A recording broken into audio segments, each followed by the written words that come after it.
যে নবীকে নাম নিয়ে ডাক দেওয়া যায় না, যে নবীর গায়ে ধরে ধাক্কাও দেওয়া যায় না। কিভাবে জিবরাইল ধাক্কা দিবে? জিবরাইল বলেন, আমি নিজে দেখেছি আমার নবী যখন কম্বল গায়ে দিয়ে ঘুমিয়ে থাকতেন, আমার আল্লাহ ডাকে, ইয়া আইয়ুহাল মুজাম্মিল, ও কম্বলওয়ালা বন্ধু। নবী যখন চাদর গায়ে দিয়ে ঘুমাইতো, আমার আল্লাহ ডাকতেন, ইয়া আইয়ুহাল মুদাসসির, ও চাদরওয়ালা বন্ধু। আমার আল্লাহ যেখানে নবীকে নাম নিয়ে ডাক দেয় না, কম্বলওয়ালা বন্ধু, চাদরওয়ালা বন্ধু বলে ডাকে, আমি জিবরাইল কিভাবে নাম নিয়ে ডাক দিব? যেই নবীকে নাম নিয়ে ডাক দেওয়া যায় না, গায়ে ধরে ধাক্কাও দেওয়া যায় না, আমি এখন কি করব? আমার আল্লাহ বলেন, জিবরাইল রে, তোর জিহ্বাটুকুন আমার নবীর পাও মুবারকে লাগাইয়া দে।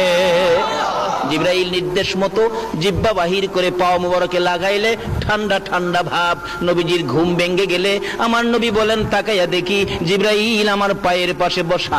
প্রশ্ন করে ফেললেন, ও জিবরাইল, কি করেছো? আমার ঘুম কেন ভাঙ্গাইলি? কিভাবে ভাঙ্গাইলি?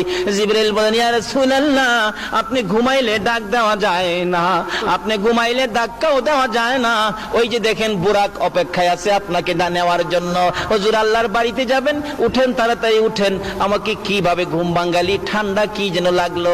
জিবরাইল বলেন, হুজুর আমার জিহ্বাটুকুন বাহির করে আপনার কদম মোবারকে লাগিয়েছি। আমার নবী বলেন, এ কি করলে রে জিবরাইল? সকল ফেরেশতার সর্দার হইয়া তোর জিহ্বায় আমার পায়ে লাগাইলি। জিবরাইল বলেন, ইয়া রাসূলুল্লাহ, আমি সকল ফেরেশতার সর্দার হতে পারি গো, আপনি নবীর পায়ের দুলির সামনে আমার কোনো পাওয়ার নাই।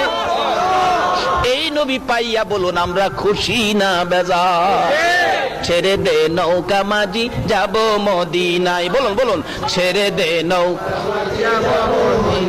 মদিনাতে কান্দে নবী উম্মতের মায়ায়, মদিনাতে কান্দে নবী।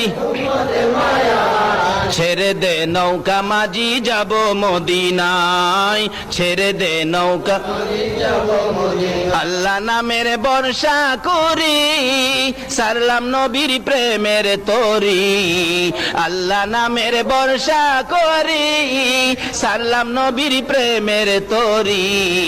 দয়াল নবীর রওজা খানি আমায় দেখাও না, দয়াল নবীর রওজা খানি। ছেড়ে দে নৌকা মাঝি যাব মদিনা, ছেড়ে দে নৌকা মাঝি। ভাই সব কষ্ট হইতেছে আপনাদের? জিবরাইল নবীকে বলেন, হুজুর আপনার পায়ের ধুলির সামনে তো আমি জিবরাইল কিছুই না।